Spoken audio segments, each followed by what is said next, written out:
बिस्मिल्लाहिर्रहमानिर्रहीम। लाखों करोड़ों दरूद नबी मुकर्रम हज़रत मोहम्मद सल्लल्लाहु अलैहि वसल्लम पर और उनकी आल पर। Dear students, I am Mudassar Ali Sharif, your chemistry teacher. Students, chemistry second year chapter number 6 और आज का हमारा टॉपिक है general characteristics of transition elements. My dear students, ये जो टॉपिक था general characteristics of transition elements, इसको हमने 3 पार्ट्स में डिस्कस करना था, जिसके 2 पार्ट्स अल्हम्दुलिल्लाह हम स्टडी कर चुके। आज इस टॉपिक का लास्ट पार्ट डिस्कस करेंगे और इस पार्ट में जो हम प्रॉपर्टीज ऑफ ट्रांजिशन एलिमेंट्स को डिस्कस करेंगे, उनमें सबसे पहले होगी कलर, देन हम डिस्कस करेंगे इंटरस्ट्रिशियल कंपाउंड्स और फाइनली हम इस टॉपिक को जो वाइंड अप करेंगे वो करेंगे किस प्रॉपर्टी के साथ, दैट इज अलॉय फॉर्मेशन। तो आइए स्टार्ट करते हैं आज का topic.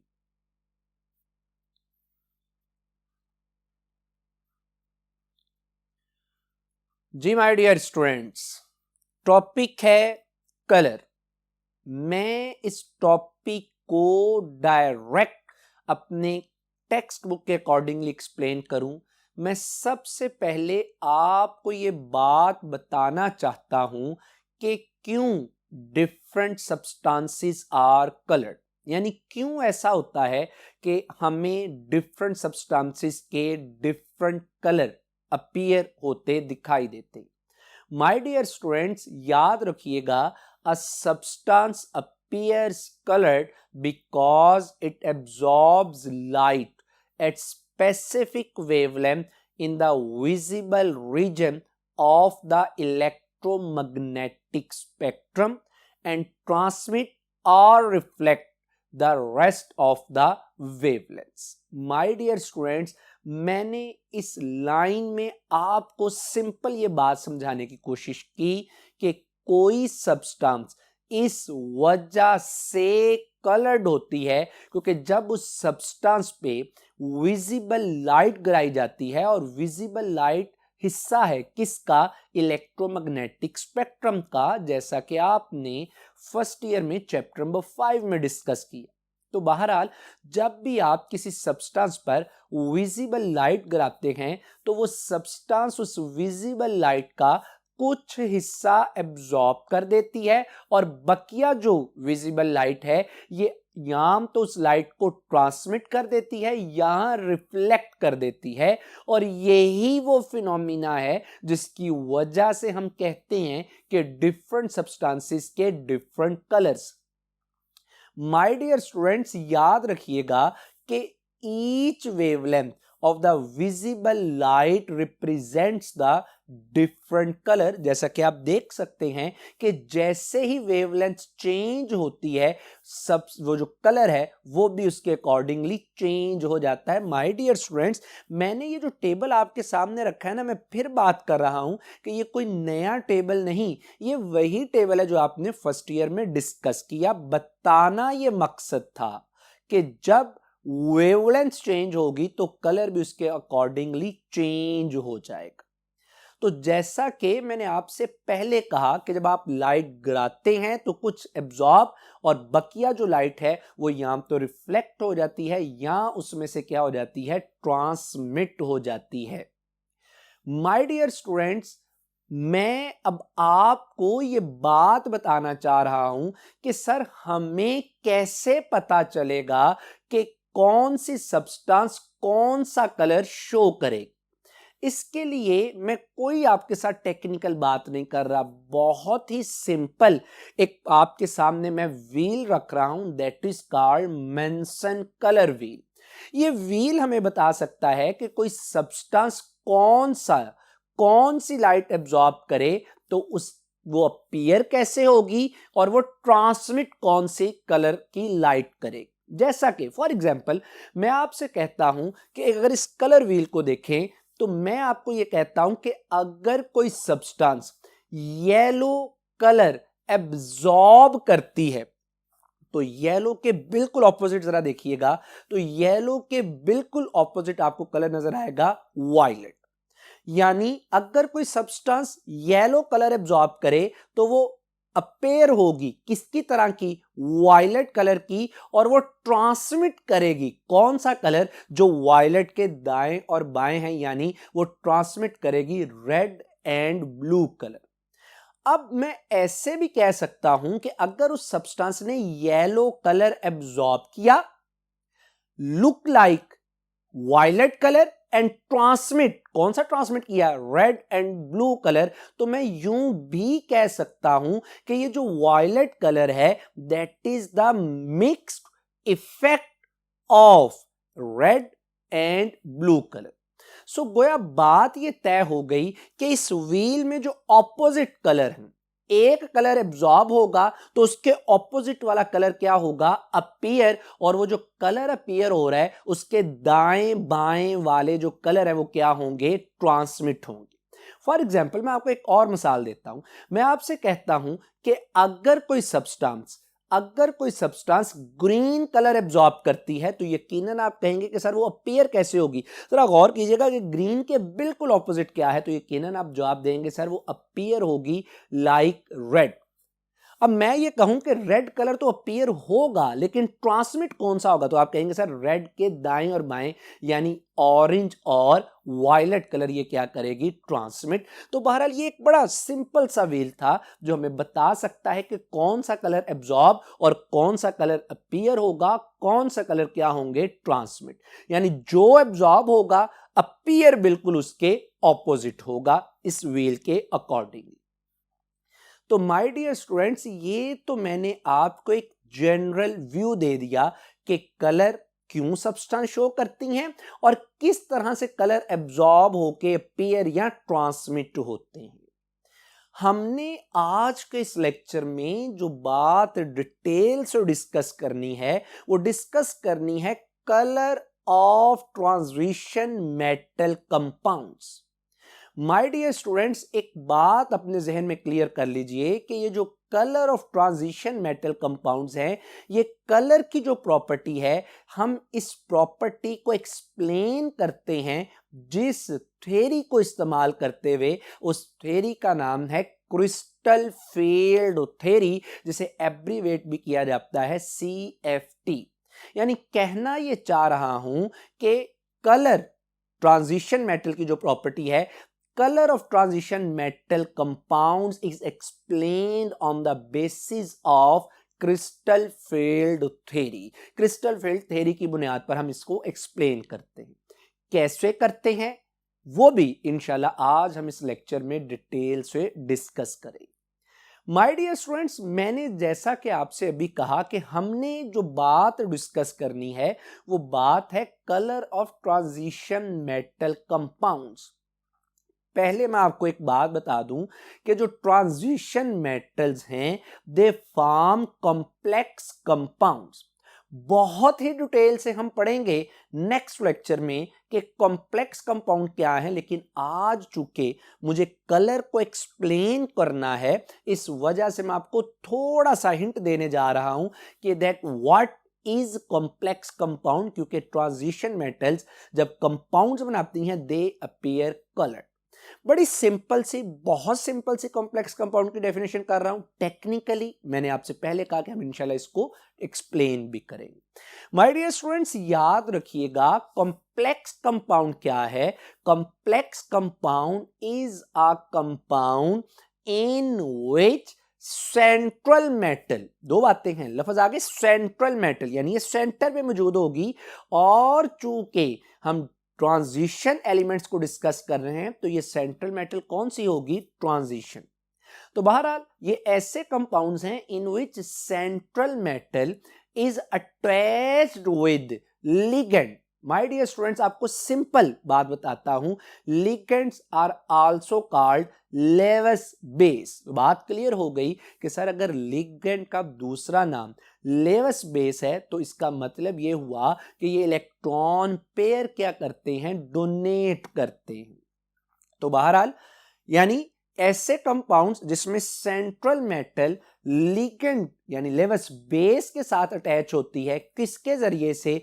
Through coordinate covalent bond. जैसा कि मैंने आपको एक सिंपल एक जनरल स्ट्रक्चर दिखाया, इसमें M एक सेंट्रल मेटल है, transition metal, L stands for ligand यानी ये लेवस बेस है जो सेंट्रल मेटल को क्या डोनेट करेगा? इलेक्ट्रॉन्स, और ये जुड़ते हैं जिसके जरिए से, that is called coordinate covalent bond. तो ये कॉम्प्लेक्स कंपाउंड की मैंने डेफिनेशन कर दी।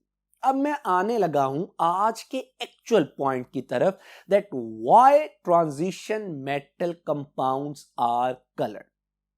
माय डियर स्टूडेंट्स, जैसा कि मैंने आपसे डेफिनेशन में अभी कहा कि जो कॉम्प्लेक्स कंपाउंड जो कि ट्रांजिशन मेटल्स बनाती हैं, इनमें लिगेंड यानी Lewis base electron pair donate करता है, किसके जरिए से? कोऑर्डिनेट कोवलेंट बॉन्ड के जरिए से। किसको करता है? सेंट्रल मेटल को। तो यकीनन आप कहेंगे कि सर जब लिगेंड सेंट्रल मेटल को इलेक्ट्रॉन पेयर डोनेट करेगा तो सेंट्रल मेटल के पास ऑर्बिटल्स ऐसे होंगे जिनमें वो लिगेंड से आने वाले इलेक्ट्रॉन को क्या करेंगे? अकोमोडेट करेंगे। तो बहरहाल अब बात करता हूं कि ये मैंने कॉम्प्लेक्स कंपाउंड की तो बात कर दी। याद रखिएगा, in transition metals d orbitals are responsible for their colour development in compounds. यानी ट्रांजिशन मेटल्स में अगर जो ट्रांजिशन मेटल के कंपाउंड्स हैं, अगर वो कलर्ड होते हैं तो उनके कलर होने की वजह उन ट्रांजिशन मेटल में मौजूद डी ऑर्बिटल। जब ये डी ऑर्बिटल क्या करते हैं? When these D orbital involve in bond formation with the ligand, they split into two energy levels. One is of lower energy level and other one is of higher energy level. यानी जब ये ligand के साथ bond बनाने लगते हैं तो जो 5 डी के ऑर्बिटल थे वो बॉन्ड बनाने से पहले डीजनरेट होते हैं, उनकी एनर्जी सेम होती है, लेकिन जैसे लिगेंड उनको अप्रोच करता है बॉन्ड फॉर्मेशन के लिए, ये स्प्लिट हो जाते हैं दो लेवल्स में। जैसा कि आप देख सकते हैं, जो लोअर लेवल है, लो एनर्जी का लेवल है, that is called T2G, triply degenerate, और जो हायर लेवल में 2 डी ऑर्बिटल चले गए, that is called EG, evenly degenerate. And इस प्रोसेस को हम क्या बोलते हैं? Crystal field splitting. My dear students, अब जैसे ये स्प्लिटिंग होती है तो होता क्या है कि electrons which are residing in the lower energy level absorbs a part of the visible light and jumps into the higher energy level। यानी वो लोअर एनर्जी वाला जो इलेक्ट्रॉन है वो विजिबल लाइट, इतनी विजिबल लाइट की एनर्जी होती है कि वो लोअर से इलेक्ट्रॉन को एक्साइट करवा देती है, किस में? हायर। अब जब इलेक्ट्रॉन हायर ऑर्बिटल में चला जाता है, EG ऑर्बिटल में चला जाता है, तो सदा उसी ऑर्बिटल में नहीं रहता, बल्कि वो हायर से जब वापस लोअर में आता है तो उतनी ही एनर्जी रिलीज करता है जितनी उसने एब्जॉर्ब की हो। लेकिन ये जो रिलीज्ड एनर्जी है that is in the form of light. हमें लगता है कि वो कंपाउंड क्या शो कर रहा है? एक पर्टिकुलर कलर। तो बहरहाल जब वो लोअर से हायर में चला जाता है, यानी एक डी ऑर्बिटल से निकल के इलेक्ट्रॉन दूसरे में चला जाता है, तो इस प्रोसेस को बोलते हैं डी डी ट्रांजिशन। क्यों बोलते हैं माय डियर स्टूडेंट्स? क्योंकि एक डी ऑर्बिटल से निकल के, लो एनर्जी वाले डी ऑर्बिटल से निकल के ये मूव कर जाता है इनटू हायर डी ऑर्बिटल, जिसकी एनर्जी क्या है? ज्यादा। माय डियर स्टूडेंट्स, याद रखिएगा कि ये जो दो ऑर्बिटल्स के दरमियान यानी T2G और EG के दरमियान ये जो एनर्जी डिफरेंस है that varies from ion to ion. ये हर आयन के लिए एनर्जी डिफरेंस क्या होता है? डिफरेंट होता है, लेकिन याद रहे कि ये एनर्जी डिफरेंस इतना ही होता है जो कि विजिबल लाइट इसको प्रोवाइड करती है, और ये जंप कर जाता है लोअर से किस में? हायर। माय डियर स्टूडेंट्स, यूं मैं ये कह सकता हूं कि चूंकि इनमें डी डी ट्रांजिशन होती है, that is why the compounds of transition metals are coloured. और मैं यूं इसको कंक्लूड भी कर सकता हूं कि every ion absorb different wavelength and transmit the remaining set of wavelengths that gives different colors to the ions। बहरहाल चूंकि एनर्जी डिफरेंस वेरी करता है तो हर आयन अपने एनर्जी डिफरेंस के अकॉर्डिंगली लाइट को एब्जॉर्ब करके लोअर से किस में चला जाता है, हायर में, जिसकी वजह से ये डिफरेंट कलर शो करते हैं। ऑल इन दी ऑल, अगर इसमें सारी बातों को सम अप करूं तो मैं आपसे कहूंगा कि transition metals show colour because of d d transition. My dear students, ये मैंने आपसे बातें की जनरल जो हमारी टेक्स्ट बुक में थी। अगर मैं पर्टिकुलरली मैं इनको लॉजिकली टेक्निकली एक्सप्लेन करूं कि आखिर ऐसी क्या वजह थी कि जैसे ही लिगेंड आया इस डी ऑर्बिटल जो ट्रांजिशन मेटल में मौजूद था इसकी स्प्लिटिंग हो गई। अब मैं आपको टेक्निकली जो हमारी किताब पे बातें नहीं लिखी मैं उनको एक्सप्लेन करने जा रहा हूं, किस थ्योरी को इस्तेमाल करते हुए, crystal field theory. My dear students, याद रखिएगा कि in isolated state of transition metal atom और आयन, आइसोलेटेड से मुराद है कि अभी उस ट्रांजिशन मेटल में जो डी ऑर्बिटल है उसने बॉन्डिंग नहीं की किसके साथ, लिगेंड के साथ। तो आइसोलेटेड स्टेट में all the d orbitals of the transition metal atom और आयन आर डीजनरेट, इनकी एनर्जी क्या होती है, सेम। लेकिन जैसे ही इन ट्रांजिशन मेटल में मौजूद डी ऑर्बिटल्स को लिगेंड अप्रोच करता है for the formation of bond, तो होता क्या है कि जो डी ऑर्बिटल में मौजूद इलेक्ट्रॉन्स हैं और जो आने वाला लिगेंड है उस पे नेगेटिव चार्ज या उसके जो लॉन पेयर हैं, जैसे ही वो सेंट्रल मेटल के डी ऑर्बिटल को अप्रोच करते हैं तो डी ऑर्बिटल में मौजूद इलेक्ट्रॉन और लॉन पेयर ऑन लिगेंड्स, इनकी आपस में क्या हो जाती है, रिपल्शन। इस रिपल्शन की वजह से जो डी ऑर्बिटल्स हैं सेंट्रल मेटल के, इनकी एनर्जी क्या कर जाती है, इंक्रीज कर जाती है। जब इनकी एनर्जी इंक्रीज कर जाती है तो हम ये कहते हैं कि they split into two energy levels, जैसा कि आपके सामने। तो गोया बात ये तय हुई कि सर आइसोलेटेड स्टेट में तो डी ऑर्बिटल डीजनरेट थे, लेकिन जैसे लिगेंड आया, लिगेंड के इलेक्ट्रॉन्स और डी ऑर्बिटल में जो इलेक्ट्रॉन्स हैं इनकी रिपल्शन की वजह से इनकी डीजनरेसी लिफ्ट अप हो गई, अपवर्ड राइज कर गई, एनर्जी इंक्रीज कर गई, जिसके नतीजे में इस डी ऑर्बिटल की क्या हो गई, स्प्लिटिंग। माय डियर स्टूडेंट्स, याद रखिएगा कि ये जो स्प्लिटिंग ऑफ डी ऑर्बिटल है that depends upon two factors, one is number of ligands and the other one is arrangement of ligands around the central metal atom or ion। तो इस वजह से ये तो मैंने आपको बताया ना कि स्प्लिटिंग जो होती है वो किस पे डिपेंड करती है, लेकिन वजह भी मैंने आपको ये बता दी कि ये स्प्लिटिंग होने की वजह क्या थी, रिपल्शन थी लिगेंड के इलेक्ट्रॉन और सेंट्रल मेटल में मौजूद जो डी ऑर्बिटल है उसके इलेक्ट्रॉन्स के दरमियान। तो ये एक्चुअल कॉन्सेप्ट है जिसकी वजह से हम लोग कहते हैं कि इनमें क्या हो गया, स्प्लिटिंग, और फिर ये इलेक्ट्रॉन्स की जंपिंग एक्साइटेशन होती है और हमें डिफरेंट कलर्स दिखाई देते।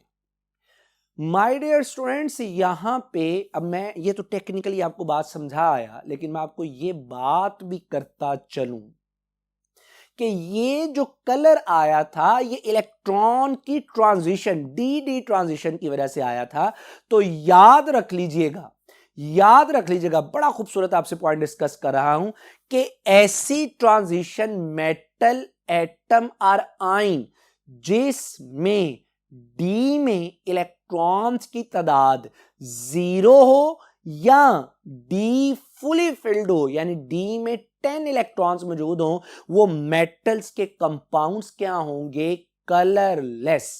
सर क्यों भाई? D0 का मतलब क्या है कि इलेक्ट्रॉन है ही नहीं, तो फिर इसका मतलब है कि डी ट्रांजिशन भी नहीं होगी। एक बात सर, D10 में तो इलेक्ट्रॉन्स हैं, लेकिन माय डियर स्टूडेंट्स 10 इलेक्ट्रॉन्स का मतलब है all the d orbitals are completely filled. मतलब जब वो एक्साइट होना चाहेंगे तो उन्हें कोई ऊपर वेकेंट ऑर्बिटल अवेलेबल नहीं होगा, जिसकी वजह से वो अपनी ग्राउंड स्टेट में ही रहेंगे। तो शॉर्टकट ये तय हुआ कि अगर किसी ट्रांजिशन मेटल में D में 0 इलेक्ट्रॉन है या D में 10 इलेक्ट्रॉन है, that transition metal compound is colourless. और मैंने आपके सामने चंद एक ट्रांजिशन मेटल कंपाउंड्स को लिख दिया और साथ ही मैंने इनके कलर भी लिख दिए, और मैंने आपको यह भी शो करवा दिया कि किस ट्रांजिशन मेटल में डी में कितने इलेक्ट्रॉन्स हैं। जो तो फुली फिल्ड रखता है डी, या जिसमें तो 0 इलेक्ट्रॉन है डी में, वो क्या है? कलरलेस। तो बहरहाल ये आपके लिए एक शॉर्टकट था जो आपको यकीनन आपके एंट्रेंस टेस्ट में भी काम आएगा। माय डियर स्टूडेंट्स, अब ये टेक्निकल भी मैं एक्सप्लेन कर चुका। अब आइए एक एग्जाम्पल जो हमारी बुक पर दी है, और उस एग्जाम्पल को आपके सामने मैंने दोबारा शो कर दिया, मेंशन कलर व्हील। इस कलर व्हील के जरिए से आपने एक्सप्लेन करना है।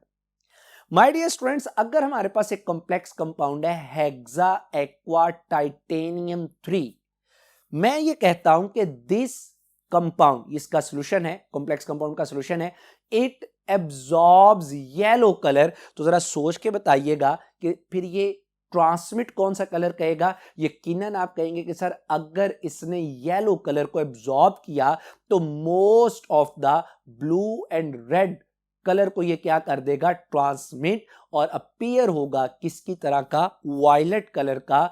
क्यों? क्योंकि ये जो वायलेट कलर है that is the mixed effect of red and blue colour. तो ये था my dear students different transition metal के कंपाउंड्स का कलर शो करना, जिसको हमने टेक्निकली टेक्स्ट बुक के मुताबिक भी और जो एक्चुअल एक्सप्लेनेशन थी उसके अकॉर्डिंगली भी मैंने इसको एक्सप्लेन किया। माय डियर स्टूडेंट्स, इस टॉपिक के एंड पर मैं आपको एक और इंटरेस्टिंग बात बता दूं कि जो ट्रांजिशन मेटल्स हैं इनके जो कलर हैं, हमने अभी कहा डी ट्रांजिशन की वजह से है, और डी ट्रांजिशन में किसकी ट्रांजिशन है? इलेक्ट्रॉन्स की, और इलेक्ट्रॉन्स की तादाद वेरी कर जाती है किसकी वजह से? ऑक्सीडेशन स्टेट की वजह से। तो मैंने आपके सामने कुछ मैंगानीज के कंपाउंड्स, कुछ मैंगानीज के आयंस रख दिए जो आपको बताते हैं कि जैसे जैसे मैंगानीज की ऑक्सीडेशन स्टेट चेंज होती है, मैंगानीज में इलेक्ट्रॉन्स की तादाद चेंज हो रही है, जिसकी वजह से डी इलेक्ट्रॉनिक ट्रांजिशन चेंज होने की वजह से इनके डिफरेंट क्या हो रहे हैं? Colours produce. गोया कि है मैंगानीज ही है, लेकिन डिफरेंट नंबर ऑफ इलेक्ट्रॉन्स की वजह से इसके कलर्स भी क्या होते जाएंगे? डिफरेंट होते जाएंगे। तो यहां तक बहरहाल हमारी जो एक प्रॉपर्टी है कलर वो कंप्लीट हुई। अब हम बात करेंगे इसकी नेक्स्ट प्रॉपर्टी जो कि है इंटरस्टिशियल कंपाउंड्स, जिनका दूसरा नाम है interstitial alloys. My dear students, अब ये इंटरस्टिशियल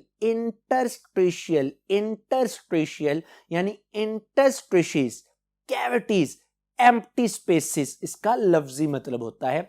याद रखिएगा, when small non metal atoms like hydrogen, boron, carbon, nitrogen and so on enters the interspecies of transition metals and impart useful features, they are called interstitial compounds or interstitial alloys। जैसा कि आपके सामने example है titanium hydride TiH 1.73 या vanadium hydride VH 0.6। मैंने आपसे ये बात कही कि ये जो इंटरस्टिशियल कंपाउंड्स हैं ये ऐसे कंपाउंड्स हैं जब ट्रांजिशन मेटल्स में इनके एटम्स के दरमियान जो एम्प्टी स्पेसिस हैं, इन एम्प्टी स्पेसिस में जब आप नॉन मेटेलिक एटम्स को एंटर कर देते हैं, फॉर एग्जांपल लेट्स सपोज कि ये मेरे पास एक मेटेलिक क्रिस्टल है। अब आप गौर कर सकते हैं कि इस मेटेलिक क्रिस्टल में मेटल के एटम्स मौजूद हैं, लेकिन साथ ही साथ इन मेटेलिक एटम में एम्प्टी स्पेसिस मौजूद। अब जब मैं इन एम्प्टी स्पेसिस में कोई non metallic atom like carbon, boron, like hydrogen enter करता हूं, तो नतीजे में अब ये प्योर मेटल तो रहेगी नहीं, मैं कहूंगा कि ये क्या चीज बन गई, अलॉय बन गई, या मैं इसे क्या कहूंगा, इंटरस्टिशियल कंपाउंड, क्योंकि ये non metallic atom cavities, empty spaces, interstices में ऐड हुई, जो किसके दरमियान थी, प्योर मेटल एटम्स के दरमियान। और मैंने इनकी मिसालें भी शो। माय डियर स्टूडेंट्स, मैं इस टॉपिक को एज इट इज तो जाने नहीं दूंगा, मैं आपको ये बात भी जरूर बताना चाहता हूं कि आखिर क्या वजह है कि transition metals form interstitial compounds. My dear students, दो वजूहात हैं कि जो ट्रांजिशन मेटल्स हैं दे फॉर्म इंटरस्टिशियल कंपाउंड्स। उसकी पहली वजह यह है कि जो ट्रांजिशन मेटल्स हैं they have variable oxidation state, जिसकी वजह से, वेरिएबल ऑक्सीडेशन स्टेट की वजह से ये नॉन मेटेलिक एटम्स को अपने साथ क्या कर लेती हैं, बाइंड। दूसरी वजह ट्रांजिशन मेटल्स की ये इंटरस्टिशियल कंपाउंड्स बनाने की वजह यह है कि they have crystal defects. Crystal defects बड़ा डिटेल्ड टॉपिक है, लेकिन आपके लिए बता देता हूं कि क्रिस्टल डिफेक्ट्स क्या है।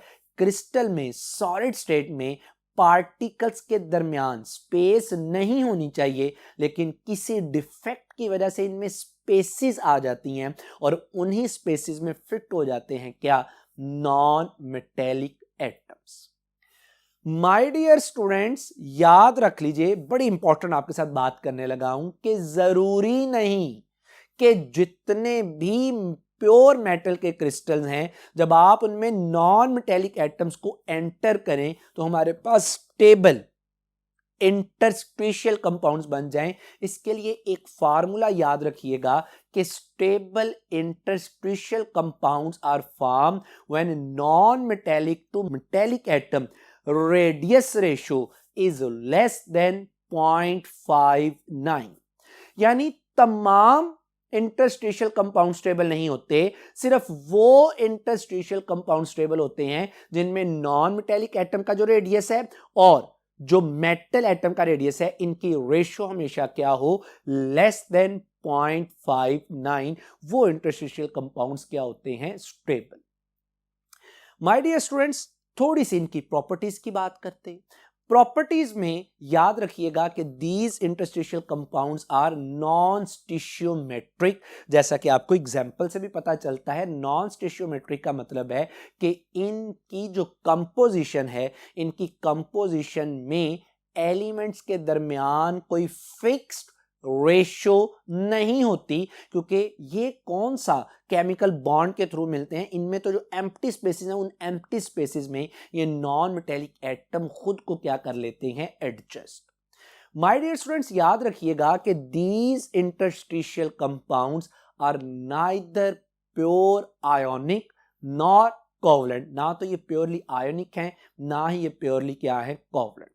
याद रखिएगा कि ये जो इंटरस्टिशियल कंपाउंड्स हैं they have same chemical properties but they have different physical properties. जैसा कि आप देख सकते हैं, मैंने चंद एक फिजिकल प्रॉपर्टीज आपके सामने रख दी। केमिकली सेम है लेकिन फिजिकली इनकी प्रॉपर्टीज डिफरेंट होती। जी माय डियर स्टूडेंट्स, जो लास्ट है हमारे पास दैट इज अलॉय फॉर्मेशन और सब्स्टिट्यूशन अलाइज। इस अलाय फॉर्मेशन के नतीजे में जो अलाय बनती है that is called substitution allies.